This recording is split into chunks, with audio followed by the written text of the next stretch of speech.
हरियाणा पंचायत चुनाव से जुड़ी हुई एक लेटेस्ट खबर और मिली है, जिसमें कि हम आपको बताएंगे कि कौन से मशीन और कौन सी मॉडल की ईवीएम से चुनाव करवाए जाएंगे और उसकी पूरी प्रक्रिया और उसके पूरे फीचर्स के बारे में मैं आपको बताऊंगा। तो आप वीडियो को स्किप ना करें और पूरा देखें और ये समझें कि अब की बार हरियाणा पंचायत चुनाव किस तरीके से करवाए जाएंगे, जो कि राज्य निर्वाचन आयोग और केंद्र निर्वाचन आयोग के बीच हुई उच्च स्तरीय वार्ता के बाद फाइनल हुआ।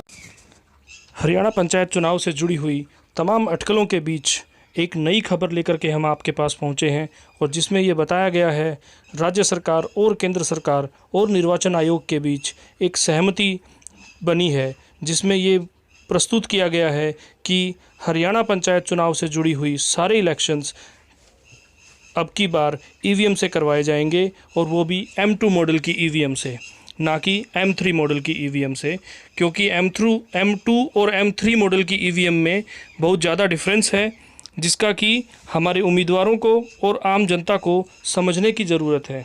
इसका सीधा सीधा असर चुनावी प्रक्रिया पे पड़ता है, जिसकी वजह से चुनाव की काउंटिंग और उन ईवीएम मशीनों की संभाल रखने में बहुत ज़्यादा मेहनत करनी पड़ती है।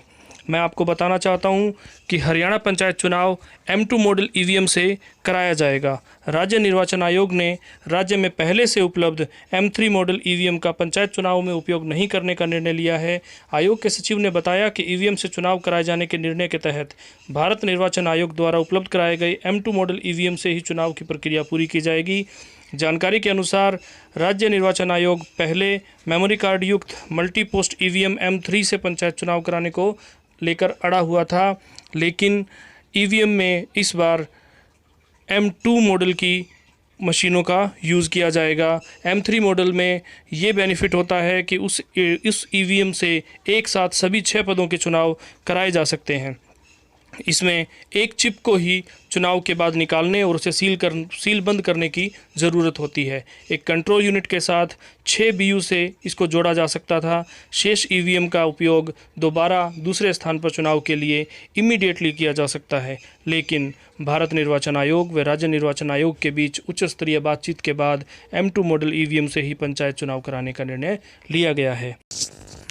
चुनाव आयोग से इंजीनियर को भेजने का अनुरोध भी किया गया है, जिसमें राज्य चुनाव आयोग ने केंद्रीय चुनाव आयोग से M2 मॉडल ईवीएम दूसरे राज्यों से जो हरियाणा चुनाव आयोग को मिलेंगी उनको मंगाए जाने के बाद उनकी फर्स्ट लेवल जांच के लिए भारत निर्वाचन आयोग से संबंधित कंपनियों के इंजीनियरों को भेजकर और उनकी चेकिंग करवाने के बाद उनको यूज़ करने के लिए अनुरोध किया गया है। सभी मंगाई जाने वाली ईवीएम की जांच के बाद ही जिलों को चुनाव कराने के लिए सौंपा जाएगा।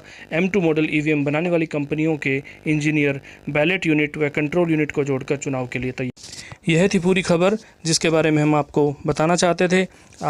हम उम्मीद करते हैं कि आपने इसे पूरी तरीके से समझ लिया होगा और आने वाले इलेक्शंस के लिए अपने आप को तैयार करेंगे। और हमारी शुभकामनाएं आप सभी के साथ हैं जो भी जिस भी पद के लिए चुनाव लड़ना चाहता है। हमारे चैनल को सब्सक्राइब करें, शेयर करें और लाइक करें। धन्यवाद।